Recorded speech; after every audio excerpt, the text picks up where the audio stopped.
to talk about why most people seek power, what power should be used for, and I'm going to talk about a couple of problems facing the world today. We have this big socioeconomic divide going on, and then we also have a pretty significant lack of critical thinking. And I want to talk about how we can actually create a more ethical way of helping people achieve and obtain and retain power. I'll talk about how leaders have obtained power historically, and then the two slides on how I think are what I think are the ethical pathways to power. And then I'll also talk about how to fairly reward and compensate people in a system like what I'm describing, which is like a future intentionally future-based, futurist sort of situation.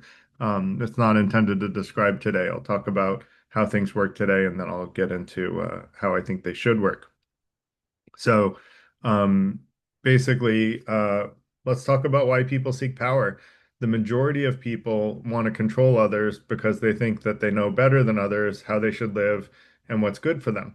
And that's sort of, in some respects, natural that people would want to do that because they feel like if their lives are good and maybe they're wealthy, they feel like my wealth and my ability to achieve wealth means that I'm a better decision maker than other people. Although we've talked in the past about why actually wisdom is more what's needed in the world rather than wealth creation. And so actually just because someone is wealthier doesn't mean that they are more apt to make better decisions than people who are less wealthy. I've met people who are, very poor, but also very wise. It just depends on where you grew up in the world and what your life circumstances were. So anyway, I'd argue that desire to control others will often come from an inner lack of control over the self. And really, what ends up happening is people want to control others because they know they need control, but instead of learning to control themselves, they try to control other people, which is about as wise as eating when you want to quench your thirst. Doesn't work. It doesn't solve the real problem. All it does is give that person more of a power lust, and the more power they get, the more people they want to control. And I would argue that that's not really what power was made for, although it is how power has historically, I think, been treated by people. There is a minority of people, and this is the desirable minority that we would want in a position of power that want to use power to empower others and let them control their own destiny. And I like to say power should be used to empower rather than to overpower. And that kind of summarizes tonight's presentation. I often give away the the premise in the beginning, and that's intentional. Tonight, we're going to talk about both types of people and why it's important to distinguish between them. Because do you really want someone controlling you that can't even control themselves, or do you want someone trying to empower you and help you have a better life? Can So, I add something real quick? Can I deep into thought, ask a question? Jeff, the questions are for the end of after the presentation. So, please wait until after the presentation. And moderators, please keep an eye on Jeff Barry. So next, people value freedom, so we should grant people, I would argue, as much freedom as possible without encroaching on other people's individual rights.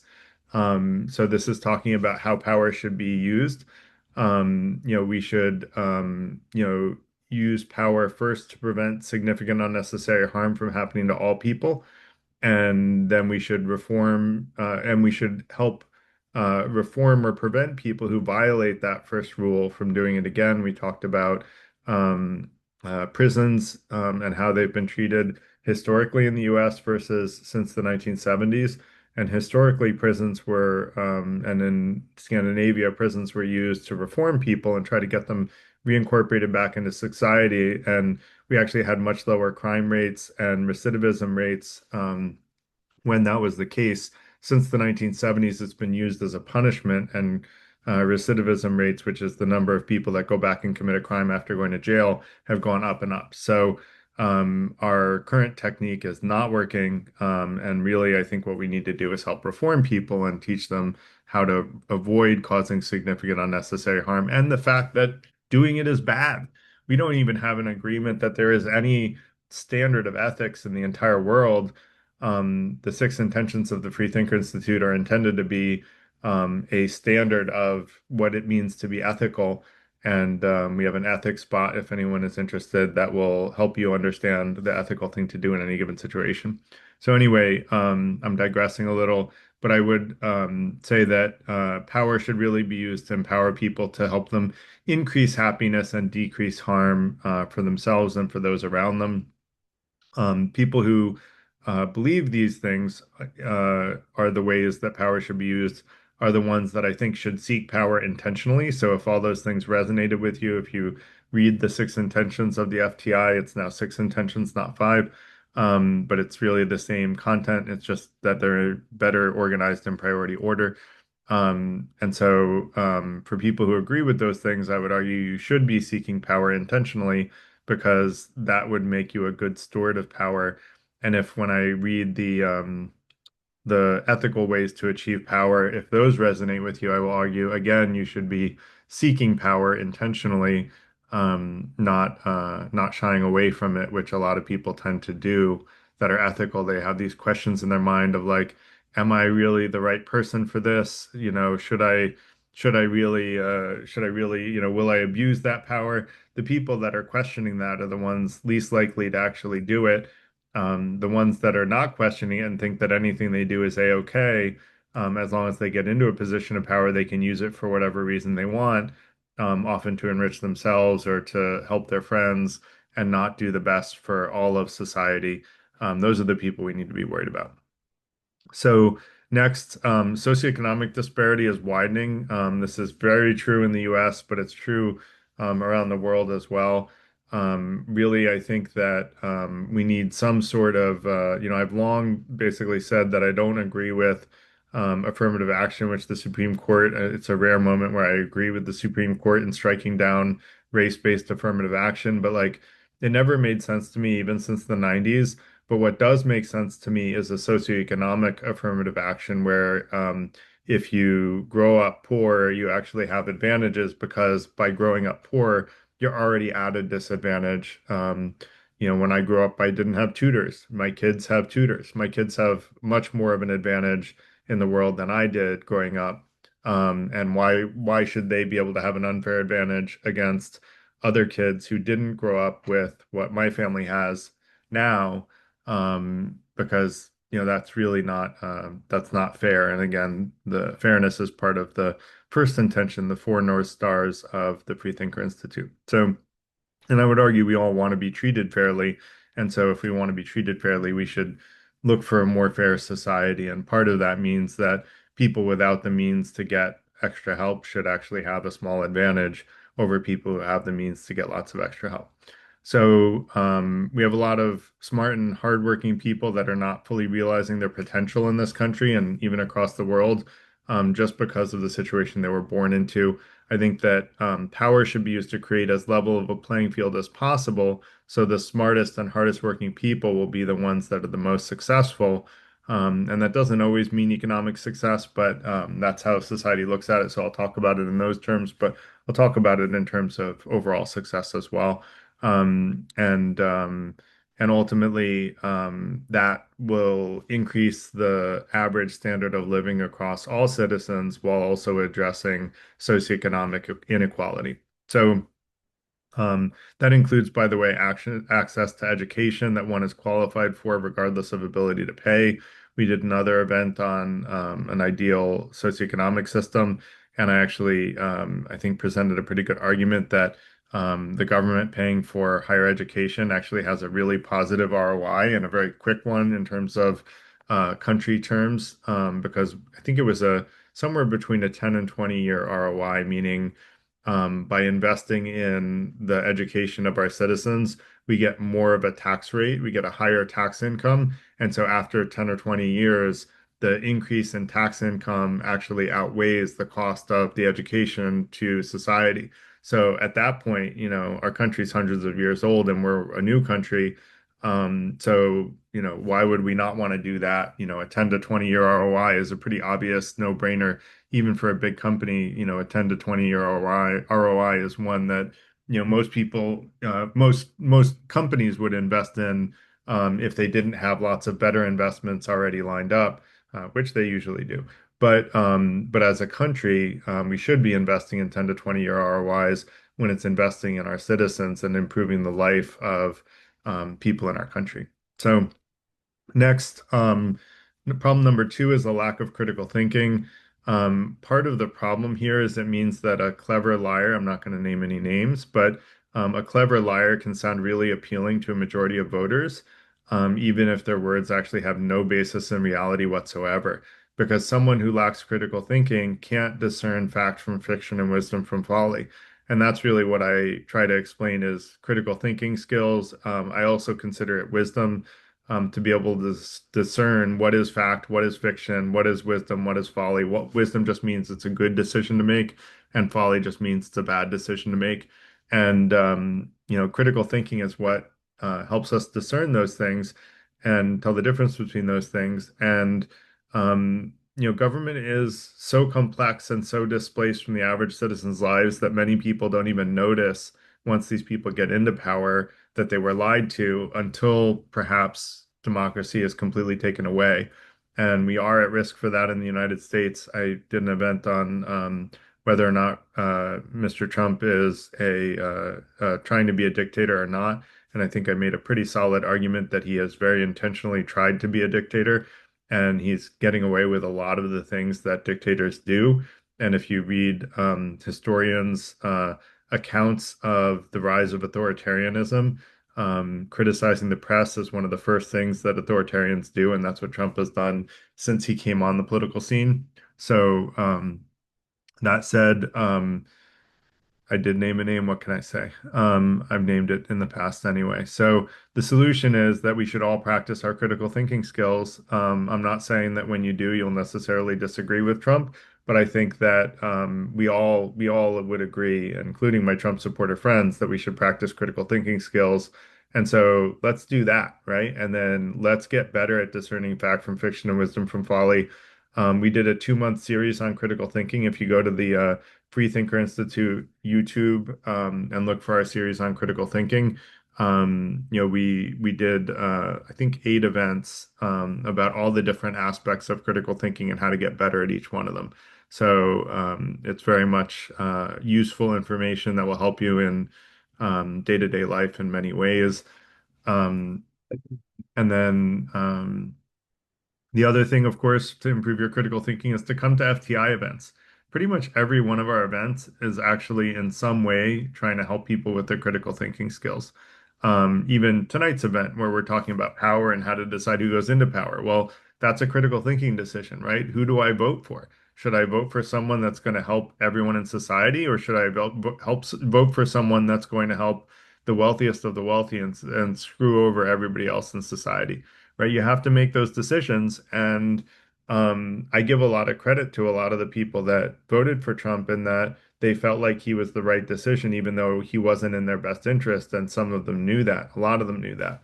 And I think they had very good intentions. Unfortunately, I think they might have had a misunderstanding about whether or not he really is what's best for the country. That said, um, as voters, we need to discern, who is seeking power to enrich themselves and overpower others versus those who are trying to empower others. And we really need to vote for people who are following the rules that I mentioned a few slides ago, preventing significant unnecessary harm and increasing happiness and decreasing harm. Because those aren't those very desirable things, whether you're a Trump supporter or not. I would argue that we all would agree that preventing significant unnecessary harm is good, and increasing happiness and decreasing harm is good. And so the real question is, whose policies best accomplish those things? And more importantly, what are the things that I should be looking out for in politicians that will help accomplish those things? And that's what I'm going to go to in a couple of slides, is the sort of rules for obtaining and retaining power in the 21st century. So let's talk about historical first. Prehistorically, the things that got you into a position of power were strength, hunting skill, military prowess, and with age, potentially wisdom. Now, in ancient, medieval, and early modern days, basically through the 1800s, there was a lot of power through hereditary authoritarianism and through military conquest. If you could kill all the enemies and force them into submission, then you become, and you're the leader of your clan, then you become the person in a position of power. If you are the son or daughter of a king, then you get power. There was really not much of a meritocracy unless you consider military conquest a meritocracy. You could consider it a sort of meritocracy, but it's not a very kind one, right? Like killing people into, until they're battered into submission is not really the way that I think is ideal for obtaining power. Then we had the democratic revolutions in the 1800s, where there were often violent revolutions that resulted in a democratically elected set of leaders with peaceful transitions of power. Um, there was a great book called Leviathan that talked about why we should give, as citizens, power to a central democratically elected government. The idea being that we can expect that central government, whose sole purpose is to treat everyone in society fairly, we can give them the power of all the violence that is sanctioned by society, meaning the police, the military, etc. We can give that to the government in exchange for the freedom that that government gives us to do anything that's not considered unethical according to our society. And that's what democratic revolutions put into place is democratically elected governments that whose sole job was to make sure that we were treated fairly in society. Now, there are still a lot of countries that have autocracy and authoritarianism in them. I would argue most of the people in those countries know that their governments are autocratic and authoritarian. Some of them are fooled by it, and even a significant number. But there's really no recourse to turn those countries into democracies other than potentially a violent revolution, which is how the U.S. actually got our democracy put in place. Now, populism and charismatic leaders, are kind of some of the ways that autocrats get into power. Now, populism isn't really a bad thing because it really just means appealing to the masses of the population. But the problem is if that populism is based on lies and misunderstandings, then a populist leader that lies to its population in order to get into a position of power whose sole focus is power, they can often get rid of a democracy and turn it into an autocracy. And that's what Hitler did in Germany. There have been a lot of examples. I didn't look up the full list, but if you go to your favorite LLM and ask it for examples, it'll give you a bunch of examples of autocracies. And I would really encourage people, because it is very germane to the time or relevant to the time, to look at what are the examples where autocracies replace democracies and how did it happen, and look at the evolution because there are a huge number of parallels with the modern U.S. society and those examples historically. Historians have been writing more and more about them as things get slowly closer to full-on autocracy in the U.S. We just had a comedian who got fired from his job on the Late Show for speaking out against the government. That's a major form of censorship. It's a cancellation, and it's a cancellation by the people who criticize cancellations, which is interesting. And so, you know, the truth is that populism and charismatic leaders can topple democracies if their lust for power is stronger than the checks and balances that are trying to keep them from creating an autocracy. So let's talk about the ethical pathways to power, shall we? Um,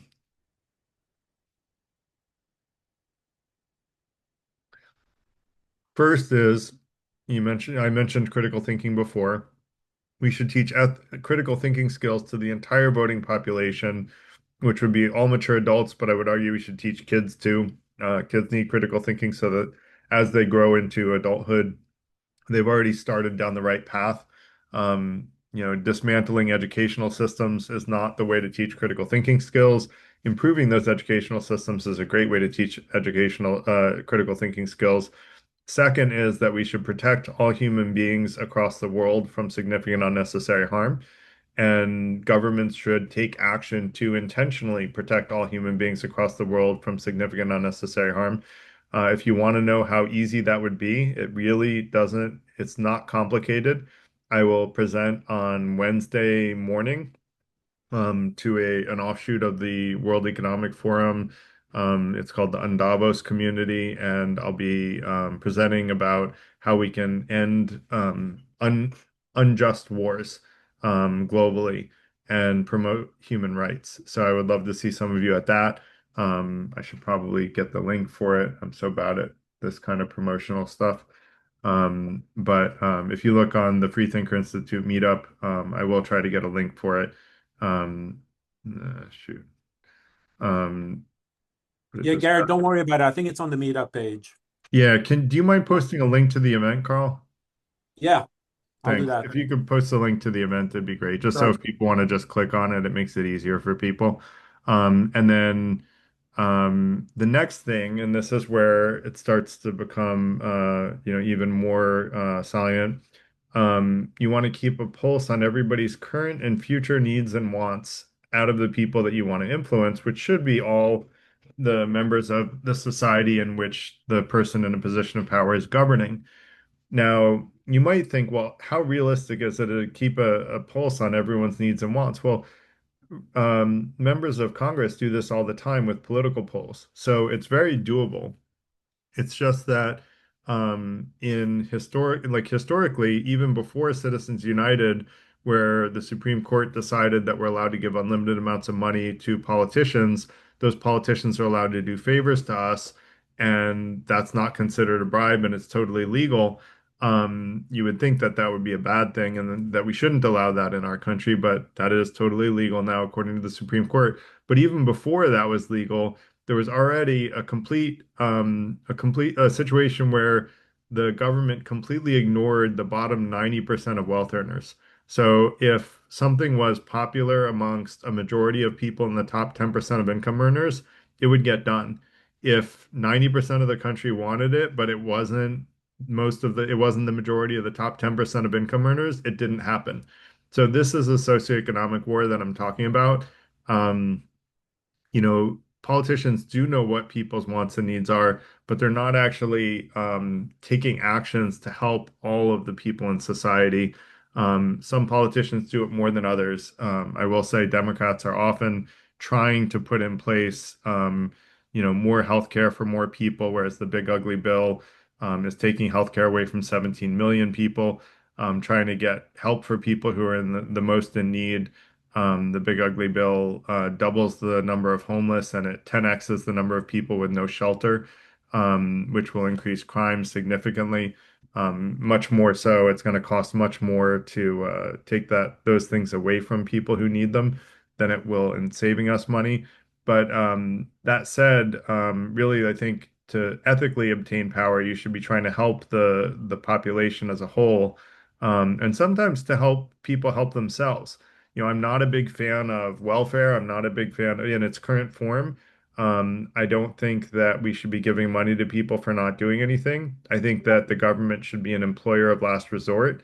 And in doing so, if someone doesn't have enough money to survive, we should pay for them if they need childcare, pay for their childcare, let them work for the government, let them make money and get a valuable skill, and then go back into the free market economy.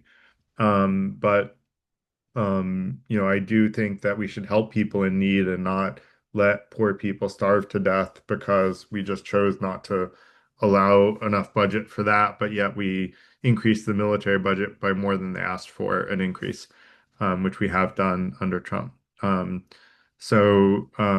Next is that I think we need a shared vision for the future that's aligned with the majority of people's needs and wants. Um, and that basically helps create a better life. And ideally, that vision should be somewhat visionary or more idealistic future than for all involved that will make the world a better place, without harming minorities, like not necessarily racial minorities, but any kind of minorities in the population, and ideally helping everybody along the way. I like the JFK quote, "The rising tide helps lift all boats." And I think that you can very often do things that help just about everybody and don't hurt anyone. Um, and then next is engage people to help accomplish the vision. This is one where, Obama ran under a banner of change, right? And he said, "Oh, come vote for Obama because I represent change." We all love that message because no one likes politics as it normally runs. But the problem with Obama is that he didn't really engage the population to help accomplish his vision. He didn't really make change. It was more status quo politics. He did get a lot of people healthcare that didn't have it before, but he didn't really engage everybody in helping accomplish that vision, and he was really bad to whistleblowers that pointed out government wrongdoing. And I would argue that we should do the opposite with whistleblowers. We should be rewarding them for having the courage to speak out against the government. We should not be punishing them when they point out government wrongdoing. Um, Punishing whistleblowers when they point out government wrongdoing is basically going to make us not be aware of when the government is doing really unethical things because when those things are happening, anyone in the government is going to be too scared or too ideologically in line with it to point out that something is wrong. Next, other ethical rules for ethical pathways to power. And these are in priority order, by the way. Next is that we should make tangible steps to put in place structures, systems, and processes to make that ideal vision that helps everybody a reality and that everybody can be involved in. We should understand what things will benefit everyone in the vast majority without doing significant unnecessary harm that can't be borne easily by a minority.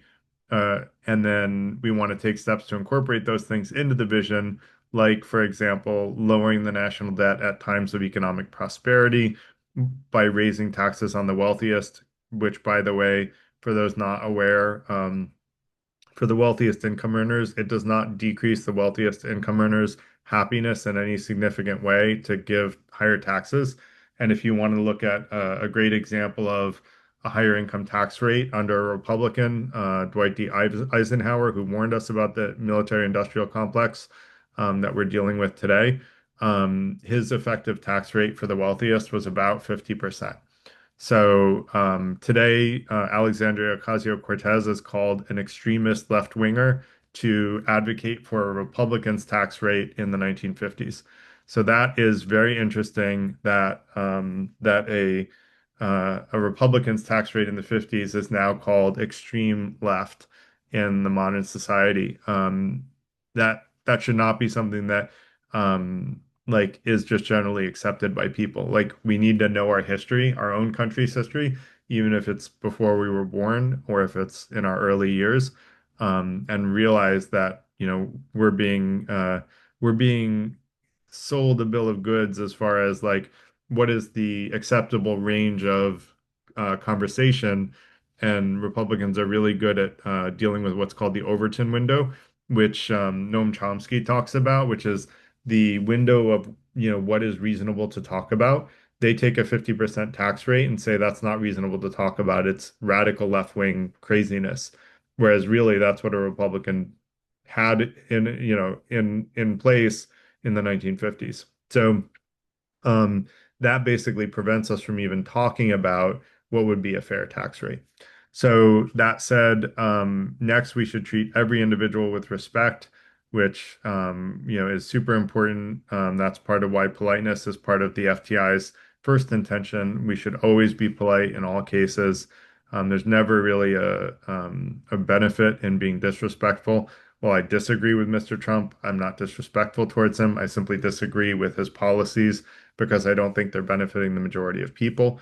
They're just benefiting the wealthiest of the wealthy.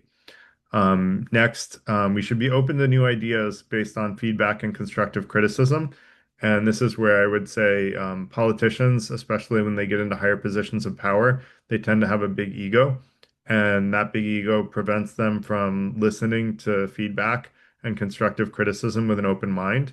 If you look at Trump, he's had a lot of people in his cabinet give him feedback about things that he was doing that they felt like was wrong, and that actually probably a majority of Americans would agree was wrong. But he will double down and basically cancel them and try to vilify them and publicly humiliate them as best he can. And so that is not an example of being open to feedback and constructive criticism. I think it's really important that we be open to that feedback because that's how we get better. As human beings, it's how we get better. We should all be open to that feedback, even if you're not going to run for political office. You should always be open to feedback and constructive criticism.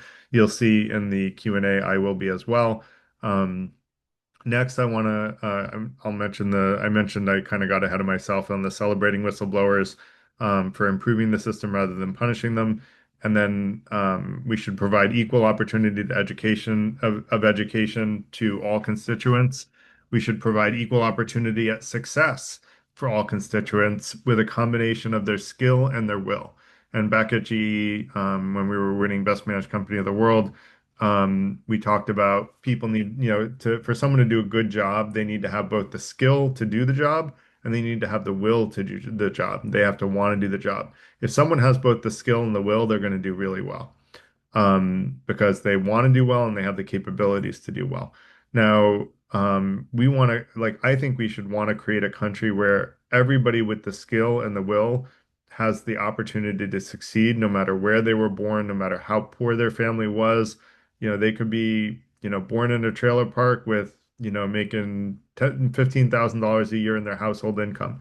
They should still have, if they're a super bright mind, they should still have the ability to get into Harvard, which actually they do, or Cornell, which actually they do, because we're both needs-based institutions, or needs-blind institutions, which means if you're skilled enough to get in, you will get in, and you will actually get paid for through the endowment and through financial aid.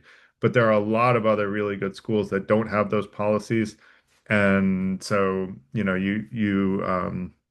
you should want a society where everybody with the skill and the will has the opportunity to succeed. And that's what I think ethical leadership should create.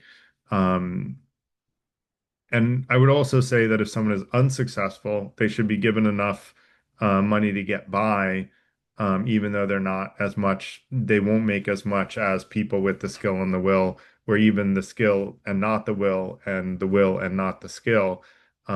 People should still, and I'll go into that a little bit more in later in the next slide, actually. So we should also find an accurate way of measuring who is and is not an altruist. And this is a controversial term. We had another event on altruism, which you should watch if you don't believe in altruists. There is one definition of altruism, which is what's called tautologically impossible, meaning there is absolutely no way to possibly be an altruist by that definition, which means it's a very useless definition. By the definition of altruism that is useful, it just means putting other people first, which a lot of us do on a regular basis. And we should find an accurate way of measuring who is and is not an altruist and then prioritize having altruists be the ones that are in positions of power. Because at the end of the day, you want an altruist to be in a position of power because they're not going to use that power to help themselves. They're going to use that power to help others because we are the type of people that put other people first. And so, by getting increased responsibilities, we're going to use those responsibilities for the good of others rather than for self-promotion, self-gain, and self-aggrandizement. Um, I would argue that these rules in a just society with good transparency where truth can be seen from fiction should allow people following these rules to be elected and achieve great things for society by empowering both the individuals and society, the individuals of society, by empowering the individuals of society themselves to do as much as they're capable of doing with minimal restrictions on individual liberties, only enough to protect people from causing, people who would cause significant unnecessary harm. And that allows all of us to live the type of life we want to live. You want a gun? Cool, have a gun. Just don't cause significant unnecessary harm with it. And let's not give guns to people who are mentally ill because there's a significant risk there that mental illness may cause them to cause harm, significant unnecessary harm not through any fault of their own, but really because they were given a power to kill that their mindset just isn't ready to handle yet. So that said, I think that when we talk about having a fair reward system, which, we all want to be fair, I would argue we should all, we should all try to strive for fairness. And this is what I think is a fair reward system. Essentially, economically, and keep in mind that economics is only valuable up until about $100,000 USD a year for an individual. Once you're making six figures, more money doesn't really make you happier in any meaningful way. You may want more money, and everybody usually does, but at that point, that's not the key indicator of your happiness. After $100,000 USD a year, more happiness comes from good philosophy. And so, what I'm talking about on this slide is only economic happiness. The truth is, if you join the FTI and you apply good philosophy into your life, you will get happier. And we've started a study on that. We're going to do further studies on it to show that being a member of the FTI will actually increase your happiness and decrease the harm you suffer. By applying good philosophy into your life. Let me go back to the economics in the slide. Essentially, I think that the highest income earners should be the most effective people who are the hardest working. That's the people with the skill and the will. The second most compensated should be the most effective that are not the hardest working, but they're having the biggest impact. That's the skill, but sort of not the will, because they're not really hardworking. They have the will to do the job, but only to do what they need to be effective, not they're not necessarily enjoying the job or loving it. Then people who are less effective but hardworking should make enough money that more money doesn't significantly create happiness. I would argue those people on the tier number three should be making still $100,000 USD a year. And if you didn't come to our event on ChatGPT and how to find your dream job and get a valuable skill set doing it, you should really check out that episode if you're interested in pursuing a new career. I basically showed you how you can use free LLMs, large language models like ChatGPT, to figure out what your dream job would be and how to get a valuable skill set doing your dream job. And you would probably need to volunteer for a company for a period of time to show that you can actually do it in practice. But you can at least get a valuable skill set so that you can do it in practice if you use LLMs and you work hard at it. So for people with the will, you can get the skill. The means is very readily available today. And if you watch that video, you'll see how to do it. Now, for those not capable of work, that's where I would put it into tier four. They should be given a reasonable salary to live off of when possible. I think that economically equal compensation with number three would make sense. But right now, we don't have enough money to do that. So they would probably make less money, but it should not be um, as low as people who are not effective and also not hardworking. That is kind of where I say, like, if you're not effective and you're also not hardworking, then I don't think that person should be making a ton of money. Now, for someone that is not working but capable of work, meaning, well, basically for someone not working but capable of work, that they should still be able to get by, I think. But like I said before, I think that they should be working for the government to get a very low compensation that will motivate them, and coaching that will motivate them to work harder, but with opportunities for their children to have a level playing field and making it in the world. But I also would like to see those people get coached as to why they should work harder. Um, and I'm not a huge fan of doing that through government programs. I think it should be a government funded program, but an industry run program because I don't know about you guys, but I tried one time using some of I had lost a job one point in my career, and I tried using some of the government resources to try to find my next job, and it was like not helpful at all. So my experience is that when the government is running job training programs, it's not very effective. Mind you, that was just my data point. If people have other experiences, I would love to hear those in the Q&A, which is going to be coming up relatively soon. So that said, took a lot longer than I thought for 11 slides. Sorry, I guess I had a lot to say. But now let's open it up to questions and comments. And for the question and comment portion, when you raise your hand, feel free to raise your hand. There's at the bottom under React, at the bottom there's a raise hand option. And when you raise your hand, just try to limit it to one comment or question at a time, and try to limit your time on that comment or question to less than 3 minutes, 2 or 3 minutes. And then uh what was the other thing? When someone says something, like when someone has asked their question or made their comment, anyone is free to like respond to them. Like I'm gonna respond as well, but like if someone else wants to talk, I'm gonna let you go first. And I want people to be able to have back and forth conversation. When we do this organically, we can have conversation even though we have what now 36 people in the room. We can have back and forth organic conversation amongst all of us. We just try to limit comments and questions that are in response to someone's hand up to less than 20 seconds, and that way we can keep the flow of conversation going. So that said, Derek, you're the first one that has your hand up. That's still up. I think someone else had it and then put it down, but we would love to see your question for that person. So,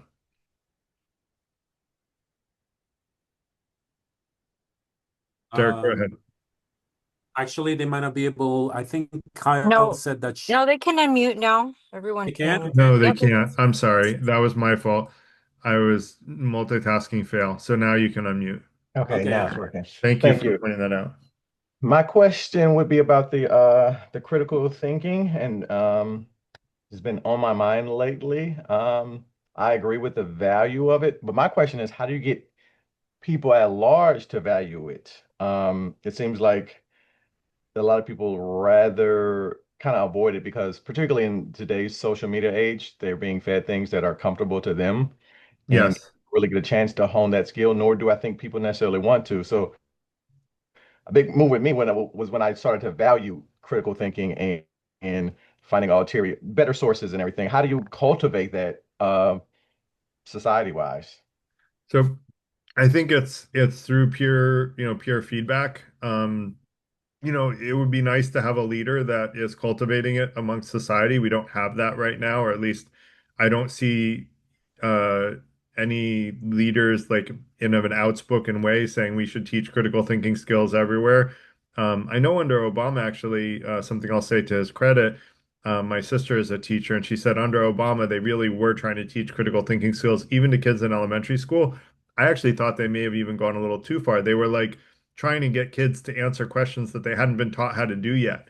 And that's actually, in some respects, kind of cool because you're seeing whether or not the child can kind of figure things out for themselves, which I think is actually really good. But she's an elementary school teacher. I think that's probably too early to expect that of kids. Um, but I didn't go into it in too much detail, so I may have had a misunderstanding about exactly how they were doing that. But when she described it, it sounded to me like pretty tough curriculum. But that said, I think that we need leaders that promote critical thinking skills. We have to promote them to our peers. And Derek, I think you'd be surprised if you ask someone that you're diametrically opposed to politically that you think doesn't value critical thinking skills, try asking them sometime, hey, are critical thinking skills important to you? I will bet you that they'll say yes. And then you could ask, well, when's the last time you focused on improving your critical thinking skills? And they probably won't have a good answer for that one. But you could say, hey, look, I have this organization I'm a part of called the Free Thinker Institute. They taught a 2 month class on critical thinking. Would you like me to share that with you? And then share the link with them and let's get them critical thinking skills. And but my experience is my Trump supporter friends all value critical thinking skills. Like now, do I think that they are missing something in some of their critical thinking? I think they are, but maybe I I am, was right? Go ahead.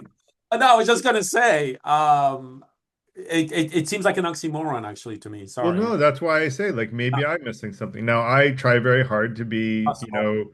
objective in what I'm looking at in terms of critical thinking, but Yeah. like I might be missing something. And if someone points out where I am, I usually change my mind pretty quickly. We had the event where someone pointed out that I was wrong about how much compensation people got in the Milgram experiments. And I looked it up and I was like, oh, yep, I was wrong. And unfortunately, it's actually very disturbing because they really weren't paid very much. So the only thing that was going on is blind followership towards authority, and people were thinking that they were shocking people potentially to death. And yet that blind followership of authority was so strong in them that they did that. That's something that we need to look at and we need to examine as society is why do people feel the need to follow so strongly? I think we should all be improving our critical thinking skills so that we follow no one but ourselves first and foremost. And we should have good enough critical thinking skills that we can rely on ourselves to do that. Kyle? No, Sarah was before me. Oh, okay. Her hand keeps going down, Sarah. I think when you talk, Zoom takes your hand down, and so that's probably what's going on. If you're talking to someone near you, that might be what's going on. But you can unmute if you want. Okay, yeah, sorry. Thank you. Gosh, I wrote notes. That was so great, Garrett. But yeah, Yeah. I'll try to just one. One at a one. time, and you can raise your hand as many times as you want. We have over an hour left. So yeah, there was a lot in there. I would say the biggest thing that I'll bring up is Jenny actually in the comment section mentioned something that I thought was really important, and it is the energy for practical purposes. Because all of us in this group, I think, are mostly critical thinkers. I mean, that's why we're here, right?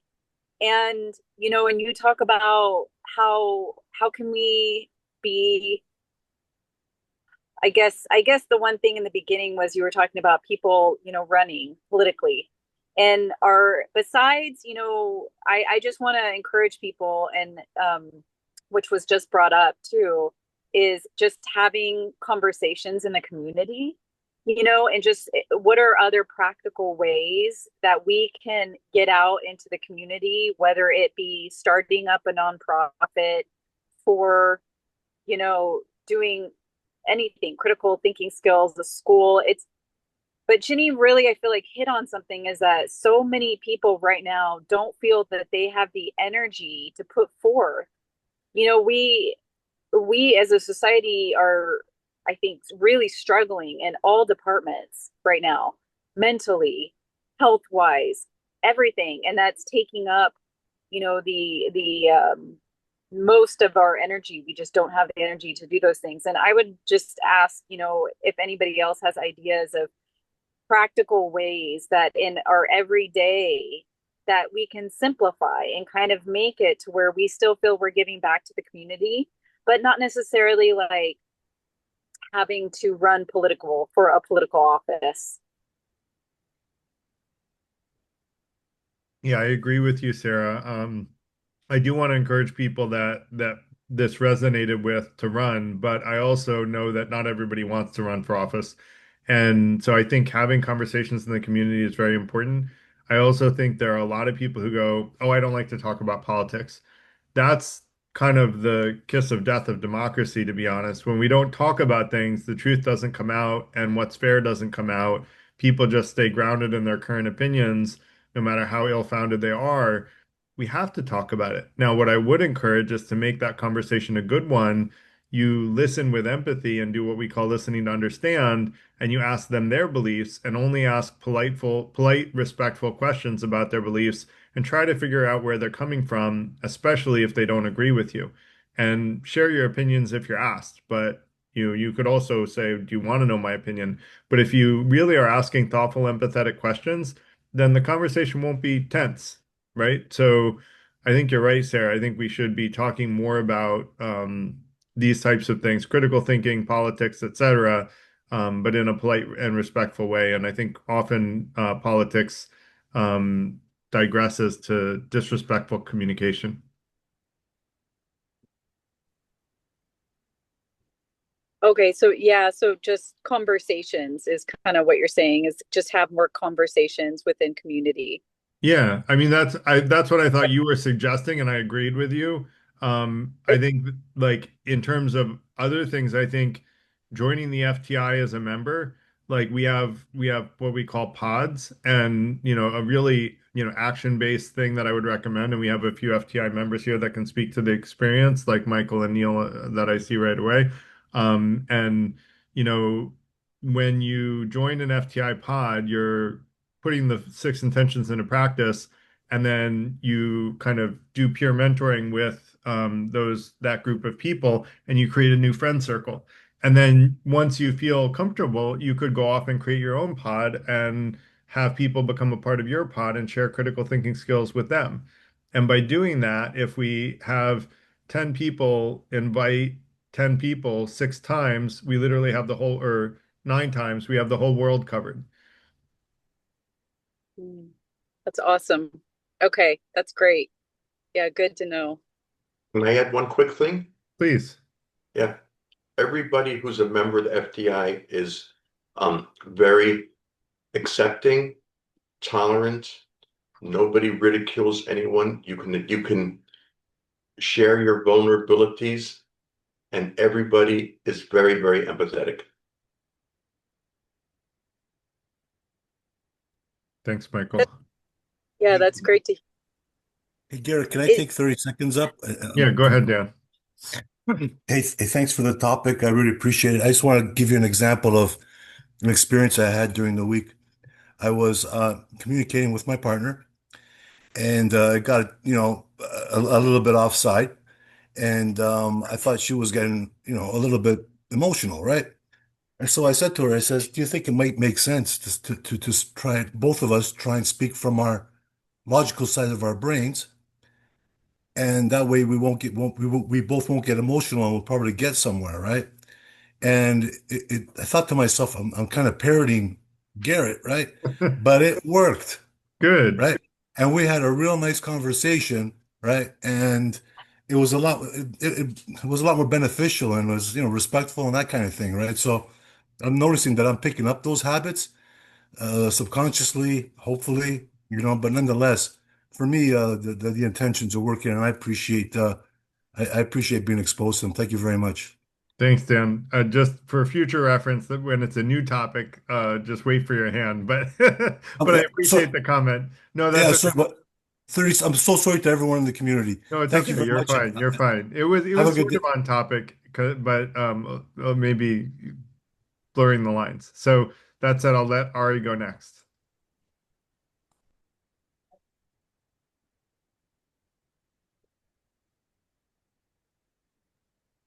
Ari, you're on mute. Oh, it's my turn. Sorry. Yep. Yeah, I was gonna bring my point up about biology. As usual, I like everybody knows, Garrett knows I like neuroscience, but in general, I like to ground my philosophy. I'm always careful to be skeptical. It's almost a transvaluation of Nietzsche's or the hermeneutics of suspicion, that I'm suspicious of suspicion itself, meaning that in this case, our philosophy and our critical thinking ideas, this could all just be metaphysical speculation. I want some evidence in who we are and what we do. Long story short, I look to the biology, and I go into this idea that, as a number of people were saying, Ginny was saying, we're too stressed for this. And then Derek is like, how do you motivate people at large? And I think these are the really good questions. It's not so much about the ideas that are going to grab people alone. We have to leverage our biology in a really practical way. And the sense that I was saying, or I wrote in the chat, was generally when people are stressed, they can't think critically. And if they're chronically stressed, they don't even see that they can't think critically. It's like, I'm thinking of David Foster Wallace's famous convention speech, "This is water." Two young fish are swimming in the water. They come across an old fish, and the old fish says, "How's the water?" And the two young fish turn to each other and say, "What the hell's water?" Right? So at this point, critical thinking could be water, something we can't even see. And so we have to be careful here that essentially we can't change the fact that the world is stressful. And I think this is something along the lines of like, our top down trying to control and design something is going to be very limited, and essentially a bottom up where people have to figure out they're really stressed.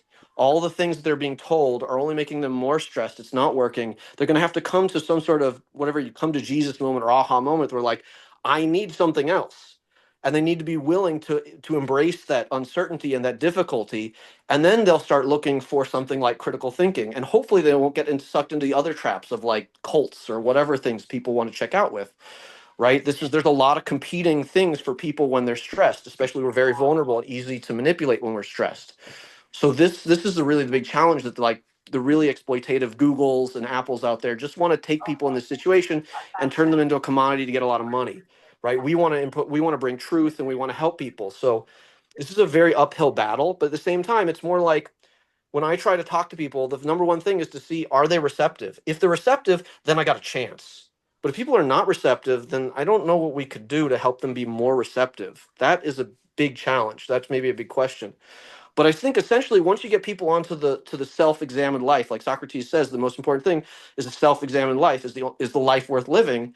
Um, to get someone to that stage is really what we want to do. And something about reducing their stress, what I think would be the best way to Yeah. getting them to be able to think and learn. Anyways, but if, like Jenny was saying, sorry to just finish up, but if everybody's so trying to make ends meet and just running around like chickens with heads off, it sounds like a small percentage of the people are actually going to be able to accomplish this, and many people are just going to get lost. But again, me Try is to this is finish your thought. accepting our limited control. So that's it. Yeah.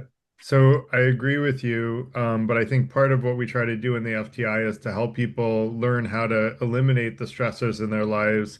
That could mean making more money so that you're not stressed about money. It also is about being more resilient to stress in your life and learning how to deal with stress. A lot of people stress over things that are out of their control.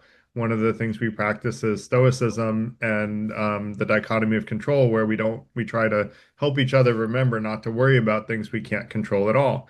And that reduces stress as well. So there's a lot of practical stuff that we do as FTI members to try to reduce stressors.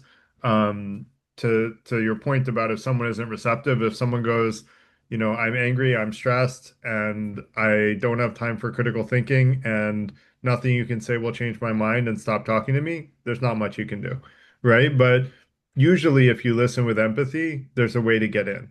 You just have to listen with empathy enough and like show compassion and that you're trying to understand their perspective. And if you build a relationship before you tell them how to improve their lives, they're going to be more receptive to it.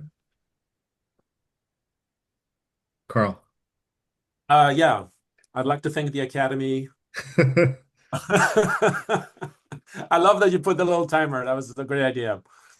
I just wanted to respond to Sarah's comments about conversations because I think she's right on, and I wanted to give some examples of things that are already working and are just brilliant ideas and kind of a masterclass in how to converse with somebody with respect and this idea of having enough energy. So I agree that it's very difficult to get, with the stress that people are going through these days, working, raising families, nobody wants to sit through a 3-hour, 6-hour class, right?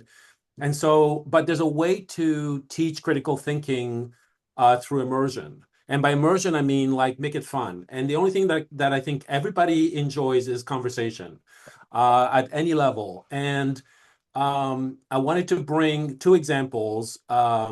Whenever I hear people talk about, tribalism and racism, I always bring up this example of this Black jazz musician named Daryl Davis, who has made it his mission to basically change the minds of KKK leaders and have them leave the group. And the way he's been doing it is by having the courage to attend KKK rallies and befriending the leaders and inviting them to his home and having conversations, respectful conversation, and trying to understand each other. And he's collected over 200 robes now, so far. And that's just the power of what's possible. That's for real. It's not idealistic. Yeah. The example I have is this guy named I think his name is Anthony Magnobusco, and he has this channel on YouTube called Street Epistemology. And all he does, he goes to a crowded place like a park or a college campus, and he just plants himself with his cameras. And he basically, people come up and ask him, what are you doing? And he says, I'm just having some 4-minute, 5-minute conversations with anybody who wants to chat. And the only thing he does, I mean, this is literally Socratic dialogue. All he does is ask questions.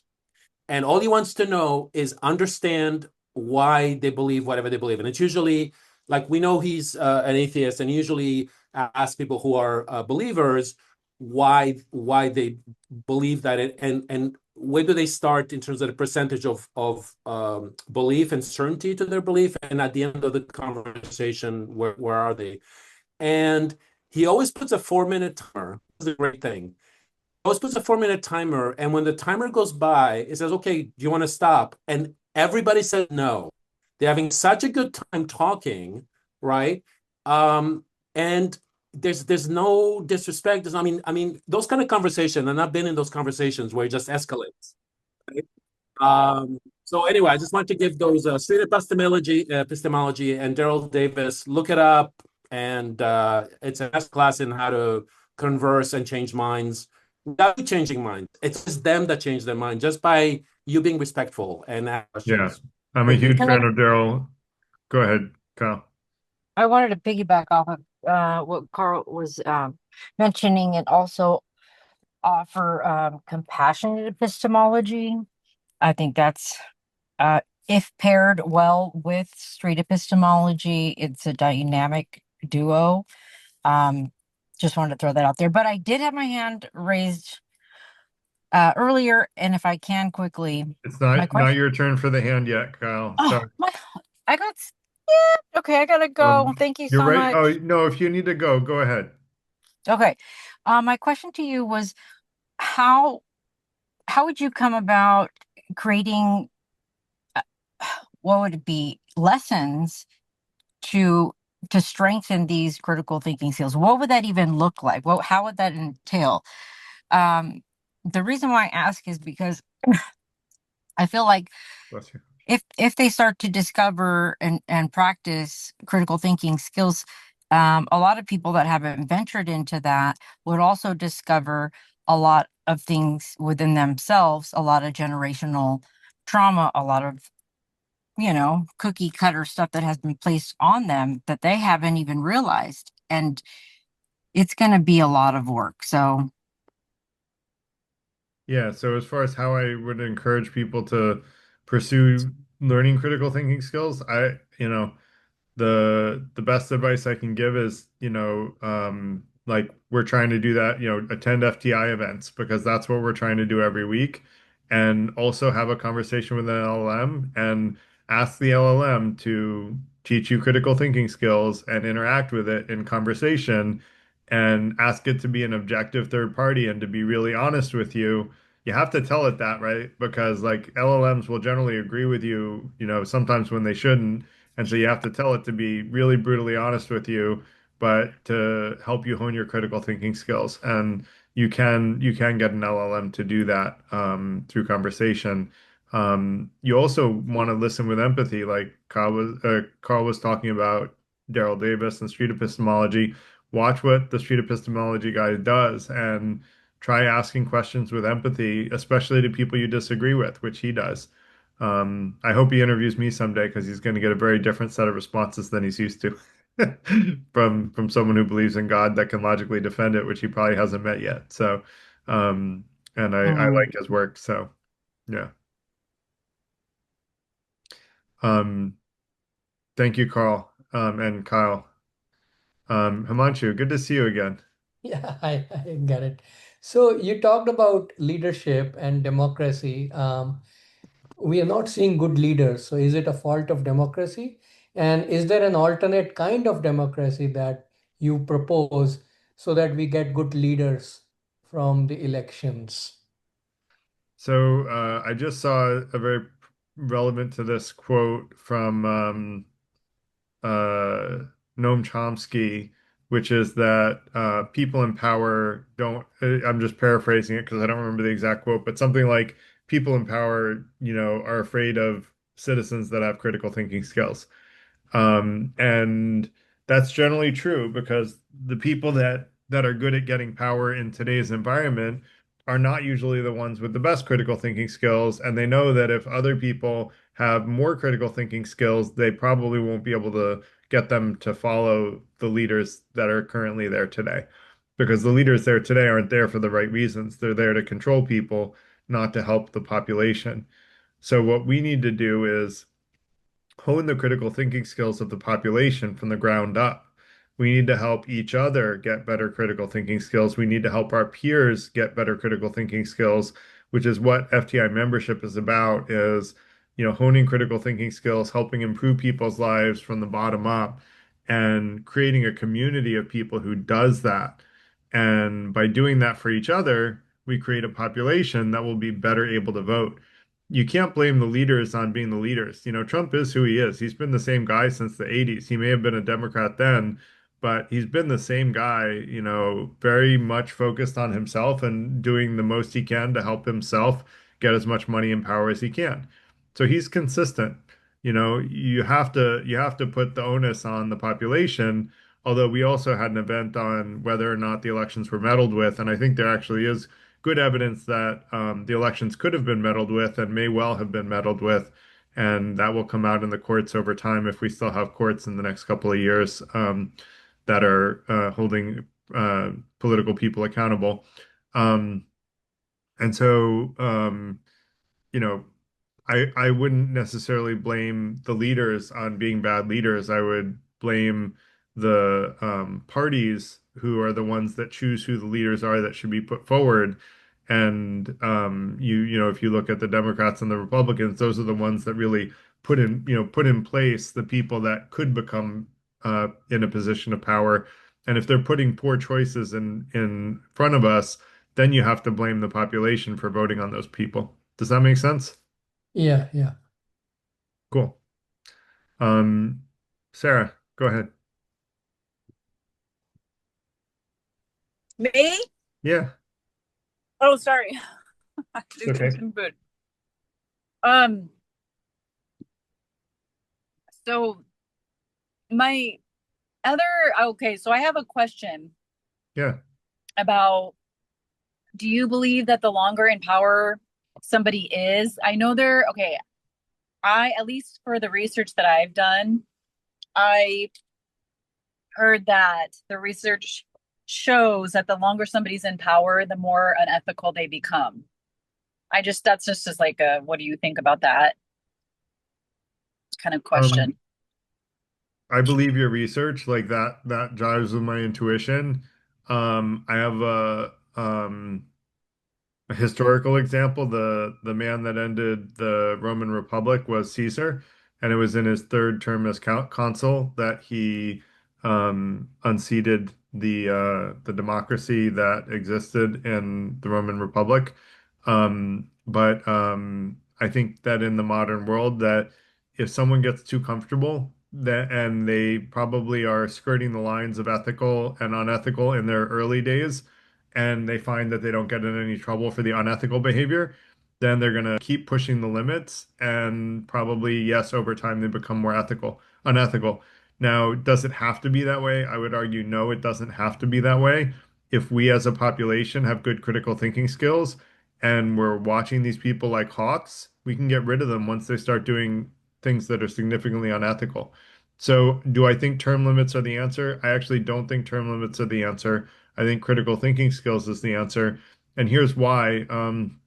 It actually was a Cornell event that I hosted where we had, I think it was at the event that I hosted where we had a Cornellian who was a past, I think he was a senator, and he was basically talking about term limits. And he's like, look, if you make term limits in Congress, what's going to happen is the lobbyists don't have term limits, right? And so now the lobbyists are going to be the ones with the institutional memory, not the Congress people.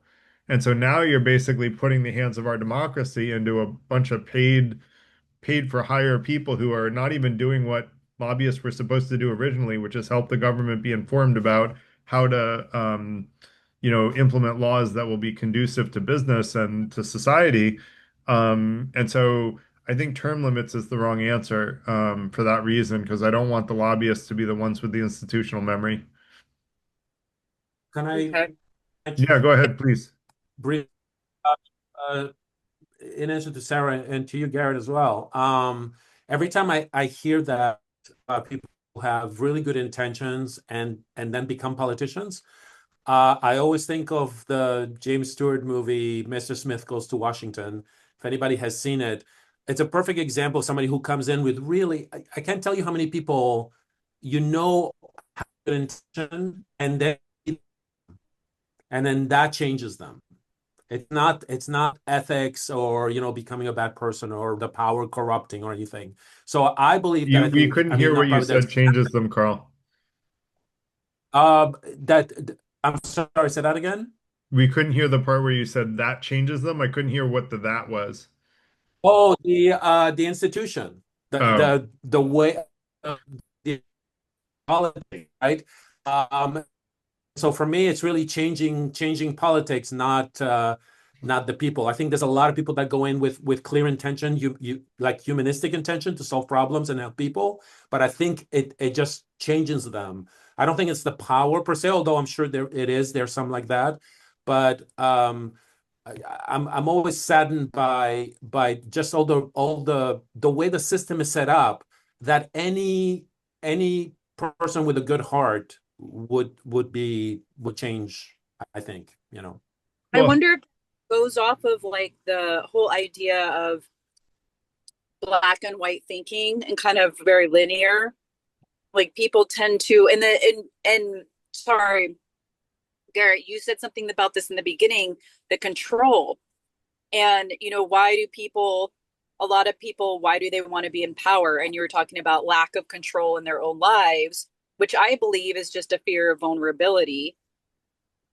And I feel like I don't know where I'm going with this, but I feel like if you can address maybe the fear of vulnerability within that, you can possibly address that lack of control or that need for the power when you get into those institutions. Like, so why are those institutions?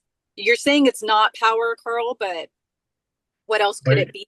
yeah, Yeah, I I mean, think Carl's saying it's the institution, but Carl, let me challenge you yeah, there and say, yeah. what is the institution other than the other people in power? And Right. so you Well, really, the institution is it's a only sense. made up of the people in Yeah. power. So, we Well, have, no, it's a sense of the lobbying, the fact that, like, I remember seeing the 60-piece minute that followed a congressperson their entire day. They spend 75% of their time on the phone trying to raise money for their reelection. right. But see, we could have publicly funded re-elections, right? We could have That's what publicly I'm funded, saying. and I think we should, to be honest. Like, Yeah, if that's what someone I'm gets saying. enough signatures, they should get a specific budget. They shouldn't have to raise money. They should get a specific budget. We're the wealthiest country in the world. Let's give them a I, specific budget. Let them run for office with that budget. Give everyone an equal budget and let the best person succeed. I wanted to no, make a quick point on this. So Go with my ahead. yeah. like quick 20 seconds, the idea, I think you hit the nail. The term limits, it's not a single variable problem, which is really hard. It needs to be a multivariate. And one of the big things is you could have short-term limits if people were in a service mentality that I'm doing some sort of community service. If you took all the money out of politics, it would clean up all this. And I'm saying we could. This is obviously a fantasy, but you can see how the variables are more shaped by things like having to chase after the money all the time. Then it becomes a quid pro quo, client state Roman type of thing. That's where this is headed, right? If that were nipped in the bud, this whole Citizens United, we might have a totally different situation, right? So this is where it's complicated. You could have short-term limits maybe if there were no money and you had some other things. That's just all.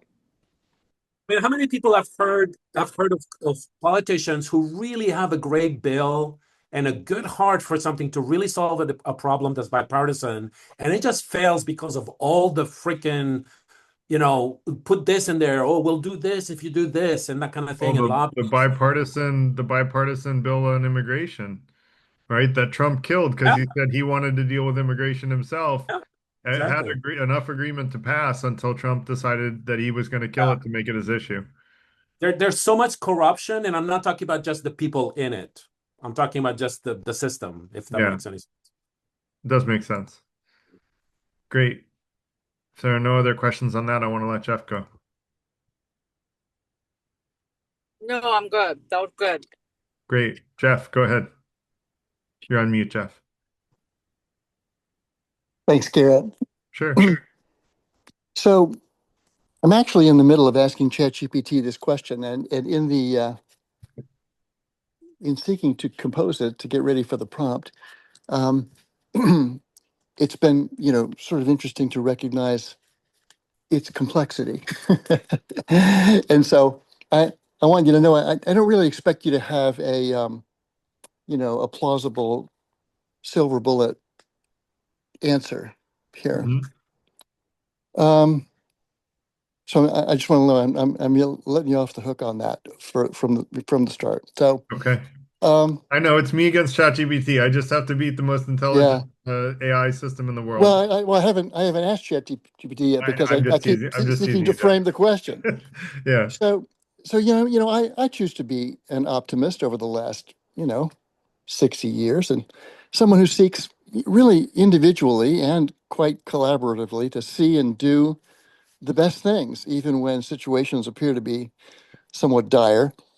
And in my own experience and working with other people who have often sought and have served in leadership roles, we noticed that this involves employing not only critical thinking but also creative thinking and systemic thinking, and in sort of ecosystems, and strategic thinking and sort of kind of thinking, future back, and outside in thinking, where you're thinking about whom you're trying to serve and make sure that their input and their feedback really guides your efforts to serve them.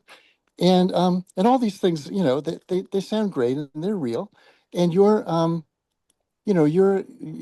six intentions here, and your approaches to critical thinking, I think they're outstanding. And so my question is really, in the face of all that, given all those things,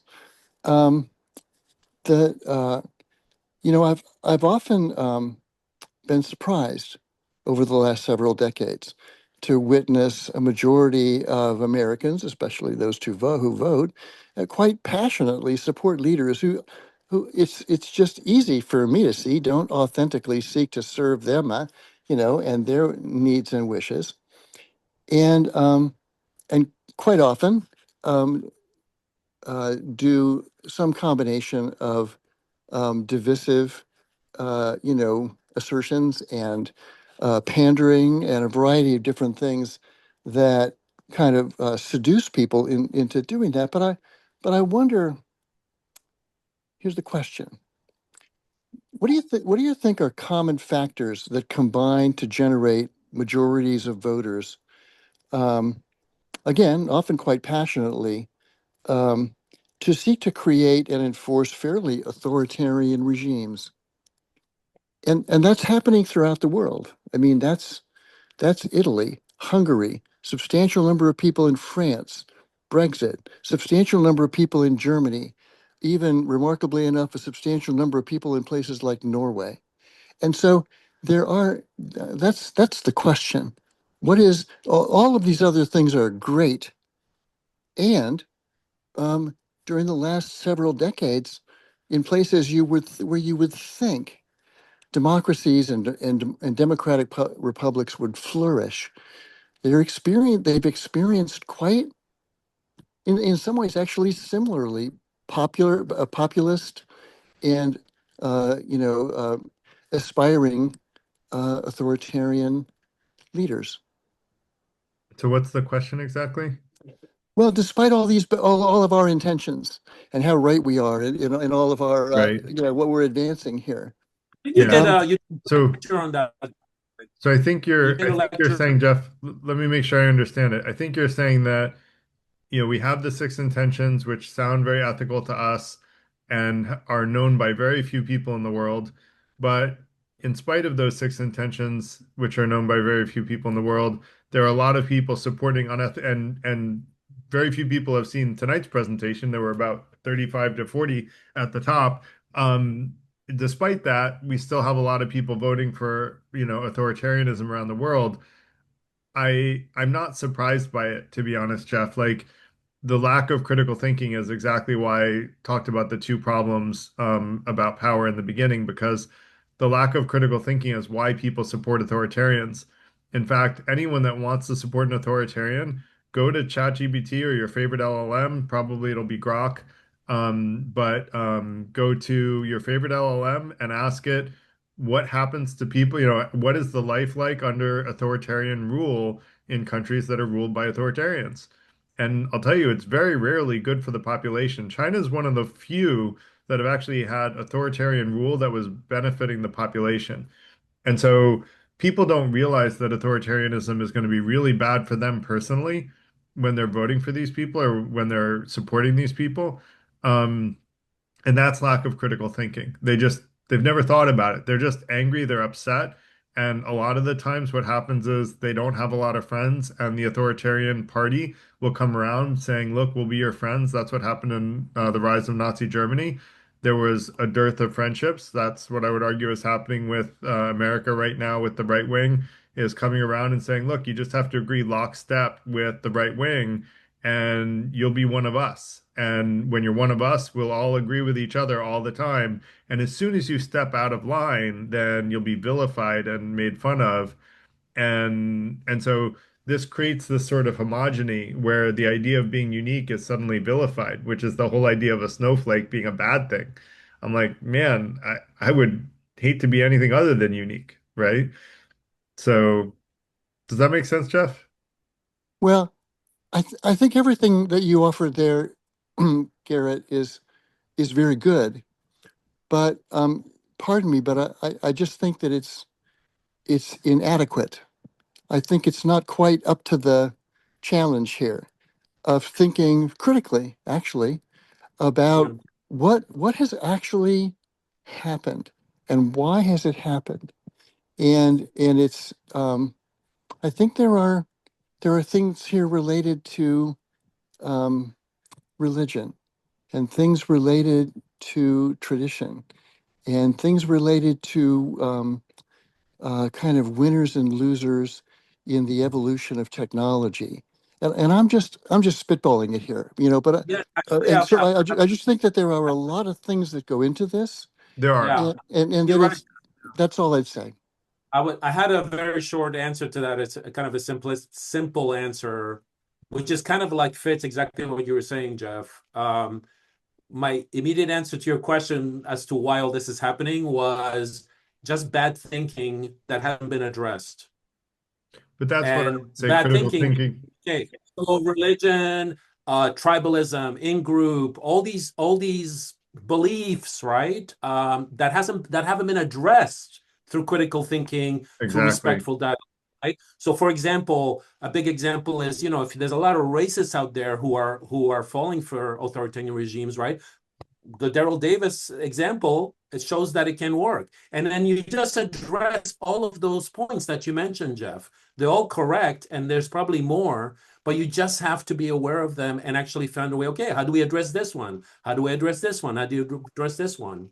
That's my answer. Yeah, I Well, yeah, mean, so I think it's a longer conversation, and again, as I started, I don't really think we quite have, um, Yeah. the silver bullet on it, and it's a little bit like that quote, which is attributed to Einstein, but I don't think he actually said it, which is that everything should be made to be as simple as it can, but nothing should be Not, made to be one bit more simple than it actually is. And I think that not, there's some sort of, you know, very diverse yet quite historic, and absolutely consequential things that deserve consideration in ways that they combine to produce, for example, majorities of people in democratic republics electing people who want to diminish the quality of their democratic and republic yeah. institutions. And I just think that there's more to it than this. It's not just, There you is, Jeff. know, There is more to it, but what I was doing is getting at the heart of it, and I'm gonna be so bold as to say I think it is the silver bullet behind everything that the more to it, and that is that, all of the problems that are at the surface level really at the core are there because there isn't enough critical thinking. And I just posted a video that will explain the religion part, called GOP Jesus, and it's kind of a parody of, what would Jesus say if he was part of the GOP? And it goes into things like, well, you know, yeah, I'll just let people watch it. It's pretty funny, if you're not offended by it. And I think it shows kind of the hypocrisy of modern religion, sort of not going with the love and compassion that Jesus taught. I'm a big fan of Jesus. He's one of my heroes and idols in world history, along with the Buddha and Epictetus. And um, I think that modern religious people are missing the love and compassion part of Jesus and only hitting little bits and pieces of the Bible that feed their confirmation bias. Actually, Jeff, I thought the quote that you're gonna share from Einstein is the one that says the kind of solutions to today's problems something along the lines that today's problems were made by a mindset, and it requires a different mindset to find solutions to these problems. If That's that why makes we sense. need the younger generation to solve the problems that they're inheriting from us. And boy, are Yeah. we creating It's all more of about them for critical them. thinking. So So, Carl, one of my one of my heroes, Marshall Goldsmith's famous book is "What Got Us Here Won't Get Us There," and um, I'm going to hang in there, Garrett. For please, there's a greater complexity going on here, I agree. and to try and reduce it even to one thing. Um, I respectfully offer that that's an error. That it is trying to oversimplify something that is actually more complex, but is worth seeing in its complexity, especially in its combinations. Mhm. And I just think I think it's a combination of things, and which is it's kind of like why it's hard to cure cancer. It's probably a bunch of different things. It's not just the one thing. If it was one thing, they'd get it, but Right. it's a combination of things.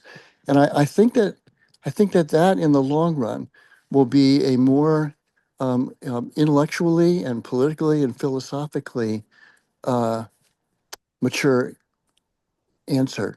Do So me a that's favor, Jeff. Email me and tell me the parts of what you think are contributing to the rise in authoritarianism that are not covered by critical thinking, and then I'll try to do some introspection and thinking on it. okay. And I might even ask that question of ChatGPT. Please do. Please do.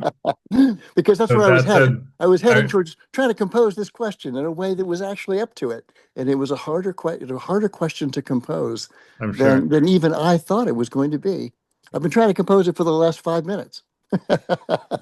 No Anyway, worries. thank you so much. Of course. Thank you. It's a fantastic presentation, Thank and of you. course those things are outstanding and inadequately known by all the many that we would like to have exposed and engaged with them.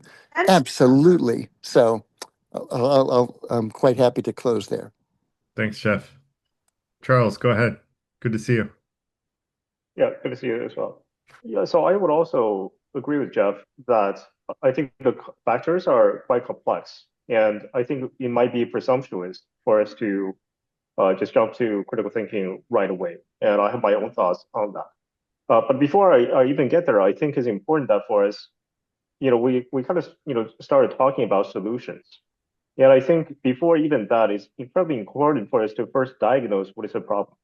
Because if we cannot even properly understand what is the complex reality of what drives our society, what drives all the terrible policies, time year after year, decades after decades, how does our government actually function? Not only how they tell us it functions, because we all know politicians lie, media often lies. So how do we, and people in power often lies. So if I was to apply my critical thinking, approach or put that hat on, I would first look at, okay, how exactly does our government work? And I point to a lot of things that it just seems odd to me how not more people are paying attention. So take the, Jeffrey Epstein scandal. This would be a massive, massive thing where, thousands of girls underage were, abused in horrible ways that even for isolated cases of a few girls, this would have been national scandal. I guess this thing went on for years and years, involved the top politicians and celebrities who, when they're in front of the camera would say all sorts of things. They would be rallying for Me Too movements and doing all sorts of things. And yet behind closed doors, they could be doing something, thousands times worse. And even more interestingly, it seems that there's ample amount of evidence that our government is actually involved in that cover-up as well, even today. That Donald Trump, and given all the back and forth lying and changing of tune by him and by his lieutenants on this issue, as well as, and this is not just a partisan issue, because even before Trump, before Republicans, Democrats were often also involved, and there seems to be a lot of suggestions that many Democrats are also on that roster. So for something like this, ultimately, how do we get progress? We have to understand the reality. We have to hold them accountable as well, right? This is something that's massive. There's clearly a lot of shady things going on that most of the country actually doesn't buy what they're saying.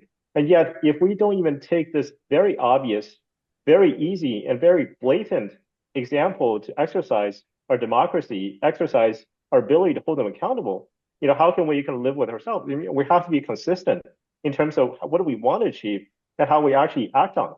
So this would be one example. I would also give probably all of our foreign wars, right? How can we have so little accountability, years after years? How many wars did we fight in the last, few decades? How many of them were actually wars that we now say, oh, that was a pretty good war? You can look at how much support people had going in and how much support it declined year after year. And it turns out that all the holy wars that were so righteous that when we fought, it turns out to be a bunch of shams, a bunch of cooked up lies years and years later. And so this would have involved tens of thousands, if not hundreds of thousands of government people, military, and so forth. How many people have been held accountable, right? How many people have been held accountable? And finally, I will leave with what I think is actually going on. So I think we can point to lack of critical thinking, compassion, all those things. But tribalism, all the bad human conditions have existed throughout history. So why is it that people were less, let's say, racist or less extreme before, but is now?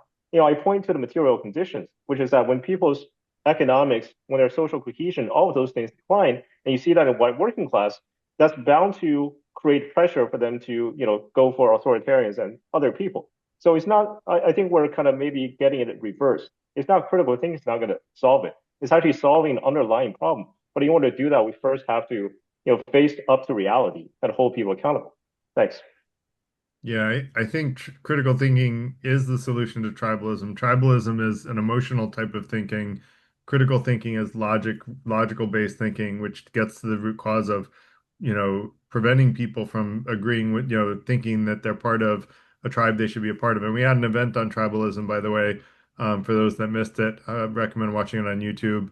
And we talked about that the tribe that you should be a part of is actually the FTI tribe of the six intentions, which are our values. They're really the tribe of humanity. And that's the tribe that we all should be a part of. So I agree with you about the Epstein scandal. I think, there's very clear evidence. The attorney general said she had it on her desk and then boom, disappeared, right? And well, where did it disappear to and why did it disappear? Well, it's like not very clever of a cover up right there, right? So it's clear I'm that it's actually being. hopeful. Go ahead. Sorry to interrupt. I'm actually hopeful. It looks like it's all over the news that the MAGA base is actually turning against Trump on this one, They which should. They hope. were they said they believe a lot of them believe that Democrats are cannibal pedophiles and that Democrats are pedophiles and then it comes out that Trump doesn't want to share who the pedophiles are. Well, they should be against Trump for that, right? Because pedophile is like that's bad. Like that's really bad. So yeah, and then I saw a video. I don't know if anyone can validate that this is real. This was like a small short, but it said and it looked like a very legit C-SPAN clip and it said this is a an emergency meeting of Congress to like um revisit the age of consent. And I was like, what is this real? Like I have to look it up because it just was like shocking. Like, first of all, why would that be an emergency anything? Second of all, why would we be revisiting the age of consent? So, I don't know if it's real or if it was like Is this recent? it was recent. Wow. I think it Okay. was So, recent. It's so worth let me just offer two quick notes of caution kind of on critical thinking. So I'm not saying it's not important. I think it's extremely important. At the same time, I don't think it's probably not what I would consider to be the top solution. Why? Simply, okay, if you look at the people who are good at critical thinking, and I would put our politicians are rich and powerful to be that way, none of them, that has not seemed to help them become more compassionate individuals. Or there could be some correlation rather than causation type of thing. What I think is driving a lot of behavior is that we need to align the incentive of the people. You can have smart people; they can be working toward their own interests. They can apply critical thinking to enrich themselves and screw the average person over, and that's happened over and over again. So I think in order to actually get a government that's working for the people, we need to align the interests, and that includes again understanding where their actual interests lie rather than just what they tell us, because we know they keep lying to us. My second point, again, is that I want to emphasize when we're talking critical thinking, that's more of on the individual level. How do we fix our own behavior, our mindset? But there's also a bigger picture, which is what are the forces and problems on a structural level, right? Anytime you see wage stagnation for decades, anytime you see massive job loss, anytime you see massive income inequality, social dislocation, throughout history, that has always caused extremism, populism, and the rise of polemics and authoritarians. So simply telling them when they're pissed off that be more compassionate without addressing the underlying problem that forced them or instigated, incentivized them to behave this way, I think would be a little misplaced and probably won't produce good results. I believe in combining critical thinking with tackling the fundamental forces that's causing people to become more extreme and more polarized. Thanks. Yeah, I think there are a lot of things making people more polarized, and a big part of it is that people are getting emotional in the conversation rather than being fact-based and logical, which for me is what critical thinking is to be fact-based and logical in the conversation. So, we may not come to an agreement here, but I would love to chat with you about it offline, Charles. Um, that said, Sunny, go ahead. Thank you, Garrett. Another good one. I really enjoyed the presentation. I was just curious. Carl was talking about this person on the street. He interviews people and all that, and Yeah, he street responded. epistemology. Hmm? If you Google street epistemology, that's Okay, that's the person okay. who does that. And then you said that he hasn't interviewed me. You'll get a different answer because Yeah, you believe in God? Did you I mention? do. I actually not only believe in God, I think I can logically defend the version of God I believe in. It is not the Abrahamic God. I think Epicurus did a good job of proving Abrahamic God doesn't exist. The omnipotent, benevolent God doesn't exist. But I do believe in a version of God that I think is powerful and benevolent. At first, I thought I just misheard you, but No, no, you that's got it awesome. right. I'm a believer. I'm And just not a believer on faith. I'm a believer on logic. okay, Sonny's mind is blown at this moment. Yeah. Don't worry, Sonny. I know that that's very unlikely to be accurate, but that's my belief because it's the most logical thing I can come up with right now. If yeah, you want to understand the argument for it, start with my defense of free will. That's where the argument starts. If you okay, agree with my defense of free will, then I can give you an essay that will, be very interesting. very fascinating. So, when in terms of ethical leadership, I was just thinking more in terms of it. You mentioned power Yeah. being an important factor so that you can lead ethically. But then I was just thinking about the whole aspect of service is more the focus. I Yes. understand positionally you will have power if you have a role Hmm. like different roles in government. Yes, you will have power, which automatically comes because of the position. But in terms of overall, in a philosophical sense, the whole focus shouldn't be to acquire power, it is to serve. That should be the primary focus. Yes. Because, That's yeah, why I said altruists should be the ones in positions of power, and we should get better as society at measuring who is an altruist and who is not. And we should be able to look at who is an altruist and who is not. And I think if you look at Mr. Trump, it's very clear that he's not an altruist, right? He's not out there trying to help other people, make money for other people, help other people be happier. He's out there for himself, and he wants everyone to agree with him no matter what. And so I think if we were to look at people in a lens of altruism and not vilify altruism, which is often done, which baffles my mind that people would vilify altruism, but altruism is what we want, which is exactly what you're saying, Sonny, is service. And that's the new buzzword in the not-for-profit community, or maybe it's not new anymore, it's a couple years old, but a couple years ago, I started hearing people say, well, we don't want to help people, we want to be of service to people. Sorry, I forgot to turn that off. Um, so we want to be of service to people. And I'm like, well, to me, those mean the same thing. If I want to help someone, I want to be of service to them. But service is the right way to say it now, politically correctly, Sonny. I'm just not always politically correct. Okay. Thank you. Yeah, so you're spot on that service is what we should expect of our politicians is service, and service in the good of others, not service in the good of the politician who's the representative. They're Yeah, supposed to be representing us, not representing themselves. right. Even the term prime minister, I know we have president, but prime Right. minister is chief servant, right? So that's what it means. Yeah. Anyhow. Yeah, that's what I call myself as the executive director is the chief servant. So, um, Mike, how are you?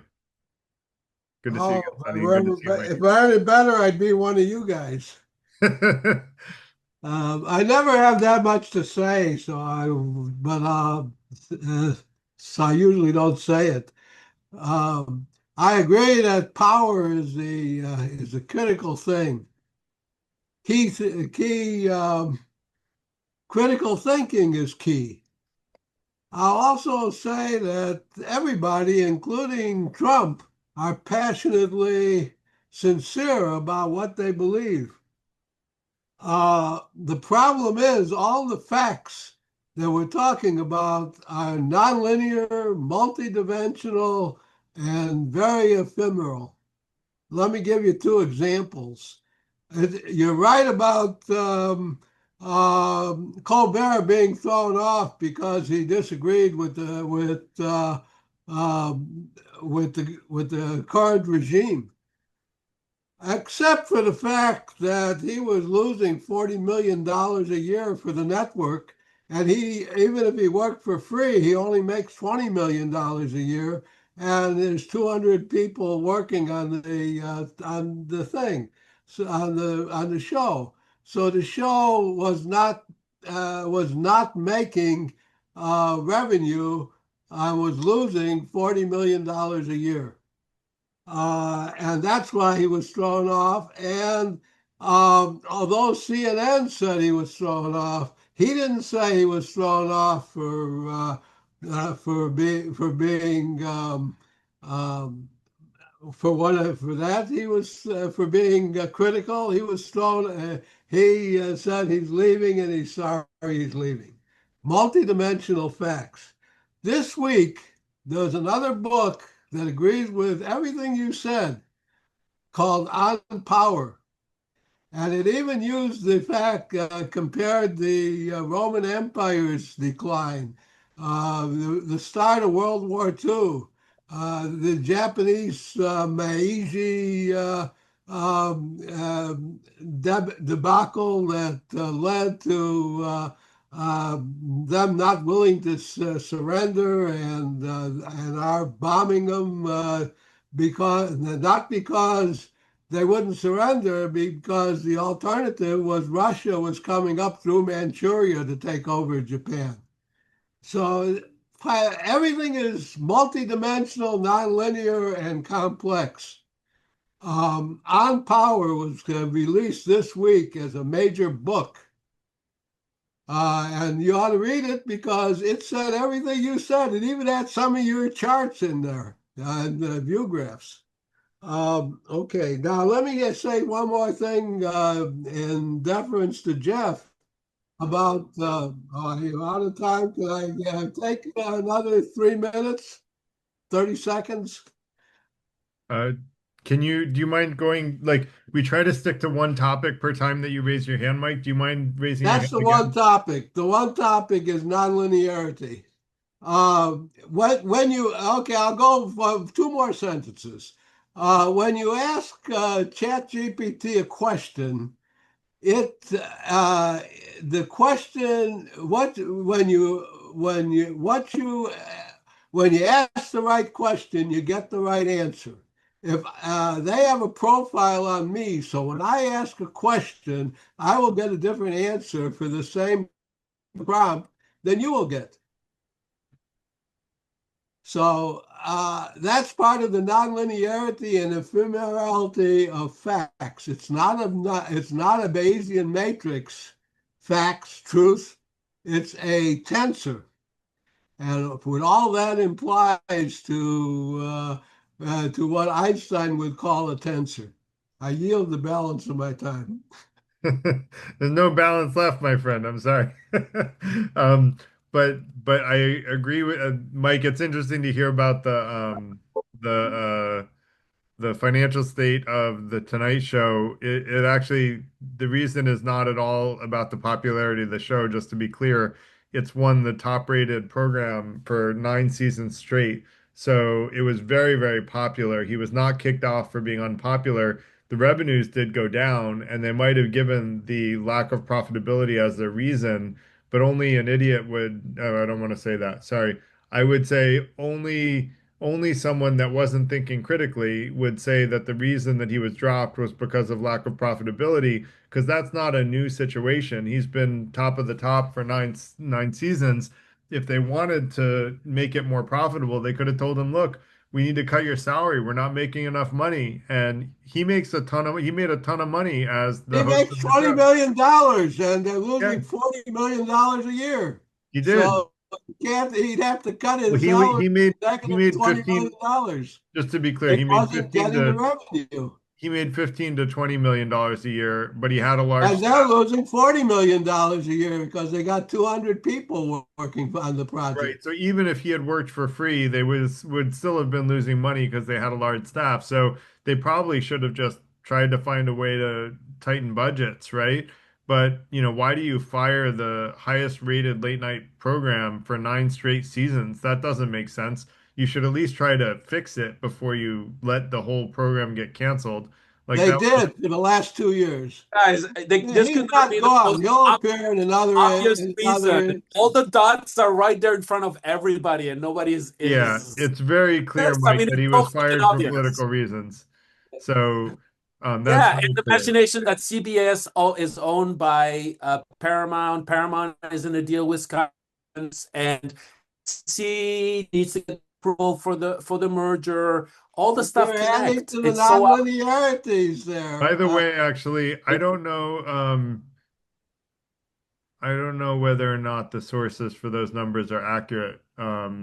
Because actually the reports Numbers. came from the New York Post, which is not politically unbiased. It's a very conservative source. Okay. Well, I believe they're accurate. Let me give you one more two-sentence factoid. Um, Epstein is not about deflowering underage girls. Epstein is the fact that Epstein was involved in the Bear Stearns problem that nearly brought the world economy down. And there is no more Bear Stearns, and so he deflowered the world economy rather, and that's his major problem, not deflowering That's young not girls a at the that age that's a of 10. separate subject. I think like, he was in jail for the underage girls thing. So, whether or not he did other stuff, I'm sure he did other bad stuff, right? Because people that are bad don't do just one bad thing, right? Um, and they always rationalize it in some way, shape, or form. But long story short, Mike, when you say that the truth is nonlinear, do you think And that we multidimensional. and multidimensional, do you think that we live in an objective reality? Yes, and a deterministic world. Okay. But there are Well, emerging philosophies I that can I logically can tell I you can about I can in logically great prove the detail. deterministic part wrong, but then let's just go into, if we live in an objective reality, there has to be truth and falsehood. So whether or not we have an accurate picture of it is irrelevant to whether or not something is true, right? except for our tools, won't be able to solve that kind of problem. Well, do you think we We live can on a solve. flat Earth, or do you think we live on an oblate spheroid? Well, You're as hesitating, Mike. Are you really hesitant about that? yeah, because the 10 to the 29th is a big number. So you Uh, don't think we necessarily live on an oblate spheroid? You think Earth might be flat? oh, we don't want to go there, but I'll say one sentence about the Earth.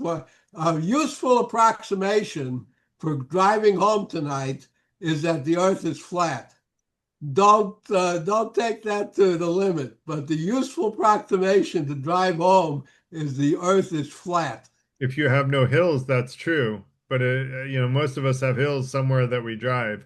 So Uh, Mike, okay, Mike, Mike, you don't need to Mike, consider quantum the very effects. fact that you can't specifically say that Earth is not flat concerns me. You're a friend, and I worry about you.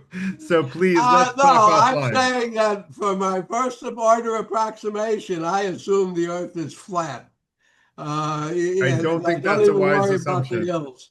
But I recognize it's not an oblate spheroid, and it is moving, and because uh, space is expanding at the speed of light, we're not rotating around a central sun either.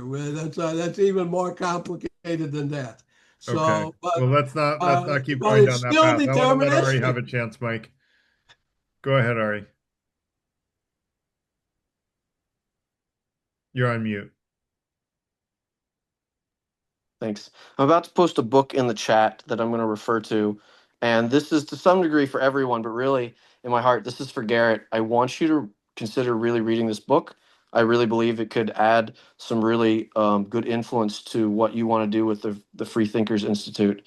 And I don't say that lightly. Like, I read a ton of things, and this book, to some degree, has changed my life. I also thought it was one of the most spectacularly logical, convincing things. So, but here it is. It's the last work by Jonathan Sachs. He was the chief rabbi of the United Kingdom for a long time, and his whole goal was trying to unite different peoples and this idea of dignity of difference. And he has a lot of ideas, but really, right before he died, he had finished his masterwork, which is called Morality, Restoring the Common Good in Divided Times, and it's unbelievable. Essentially, he identifies through many long arc of understanding of history, but he essentially points out in history that when you have revolutions in information technology, you have this cultural climate change. And he says what's happening now, very much like we have with real climate change, and the way there's a multi-factor, so many things going on to it, that you have similarly right now cultural climate change again, and probably from the internet, but from other things, but primarily I'd say from the internet is going to really change. You could say AI is going to do it again, or the whole thing, right?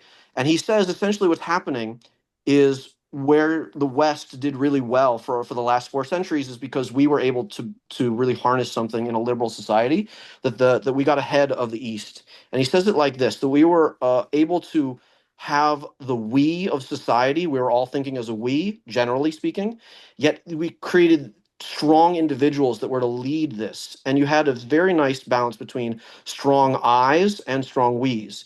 And in general, what's happening with the modern day is the sense of we is disappearing. And essentially, he says this is the definition of morality. Morality is to transform the self interested, automated I, who's very selfish, to a cultivated we who's altruistic. And this is where I challenge your idea of critical thinking, that he would say that critical thinking requires context, and context requires thinking as a we and not as an I. And he essentially says that what's happened is we've outsourced everything to the state or the market, and we've killed our communities. But for the last 400 years, what we've done essentially through religion, but now religion isn't necessarily the institution to do this for anymore, is creating something between the state and the individual that can create that generates altruistic people. So communities create altruists. He cites Darwin and Alexis de Tocqueville, many unbelievable sources in this book. It's just amazing. But the point is that it seems spot on to me in terms of what's really going on. that we're all thinking like I's and we don't know how to think like we's anymore. So whatever critical thinking you have, if you're living in a vacuum, you're almost certainly going to have a very limited, poor understanding of things. And I would really encourage if we could talk about this later, this book or these some of these ideas. I feel like it's a lot of the answers, or at least bringing up the materials we need to move forward. So I'm not saying critical thinking is bad. Clearly, critical thinking is a useful tool in our toolkit, but we need to have that toolkit within the framework as a we and an I, not just an I and not just a we. That's it. That's me.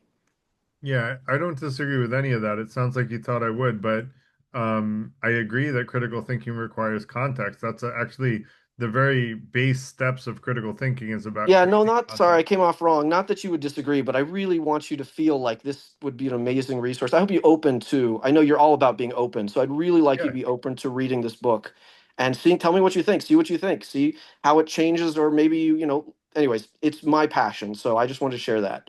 yeah. No, I appreciate it. It does seem like a good book. I got a summary of it while you were talking on ChatGPT. And I do agree with it. I think that the whole idea of moral relativism and moving away from, I think religion is really what has grounded us in morality for a long time. And it's kind of led the way on morality for many years. But I do think that, and I think that moving to moral relativism, basically saying there is no moral truths, is dangerous, because it says, and let me just, we did another event on objective morality, I think, and I basically tried to make the argument that, that there are objective morals. In fact, I'll argue that the fourth intention of the FTI is an objective moral that we should never prevent significant unnecessary harm. And I would argue it's also a categorical imperative according to Kant for those that are into philosophy. Um, and I think that actually being polite is both of those as well. I think we should always be polite.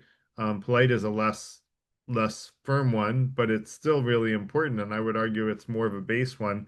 But essentially, I think that people got a little upset at the fact that religion is not keeping up with the times and sticking to a lot of traditional ideas or even sometimes non-traditional ideas. And Ari, have you seen that video, GOP Jesus? No. Well, you got to watch it. I put it in the chat. Okay. Um, it basically talks about the hypocrisy of like modern Christians basically saying, Jesus really preached for the poor. And, it's got a version of GOP Jesus going, yes, we should heal the sick if they have enough money for healthcare, right? Like, wait a minute, that's not what Jesus said, right? And so Jesus wanted everyone to have healthcare and everyone to be cured and everybody to be in a better situation. And I think that we should want that too. And I think a lot of modern, quote unquote Christians are not following the love and compassion that Jesus was primarily teaching in the books written hundreds of years after his death. So mind you, there was a lot of room for error there. Um, and so, I think religion has brought us a long way, but I think that there's a path forward for secular ethical behavior. And that's what I'm trying to do with the FTI is create a ground for secular ethical behavior, which is very much in line with the book from what I summarized. Yeah, if I could just speak, Go it's ahead, really beautiful. I please. read this book and then I saw your group and I actually thought that Rabbi Sachs, what he's talking about essentially is people like you doing what you're doing. We need an engine in society that creates communities, and communities create altruists. And it Correct. doesn't have to be religious. It just has to be genuinely about this whole thing, like you're doing. And I just thought this is exactly what he recommending. And the way he talks about some of the specifics and the wisdom in there. You love wisdom. It's just a whole book of amazing wisdom. And I thought it could be really beneficial for the Yeah. FTI. Yeah, no, I appreciate it, and I agree. Like, hope through responsibility is a part of it, where change doesn't start with government, it starts with individuals taking responsibilities for families, communities, and values. And I agree 100%. And that's why, like, I'm not lobbying the government to change their policies, right? What I'm trying to do is change individuals so that we have common values and that we agree with the six intentions. If we agree with the six intentions, then we'll elect people who agree with the six intentions and then the world will become a better place. right? But it starts with the individual. It doesn't start with government. And that said, we're over 9 o'clock. So, um, that said, thank you, Ari, for the recommendation. It seems like a great book. I'll try to. I will be honest, Ari. I love reading books, but since I started my company, I haven't had time to read books. So So I if it's listen okay, to I just summaries. we'll I table listen it, to and I'd like summaries, to. and I play Inquisitor with ChatGPT and Mm. ask questions about them. So I'll do that.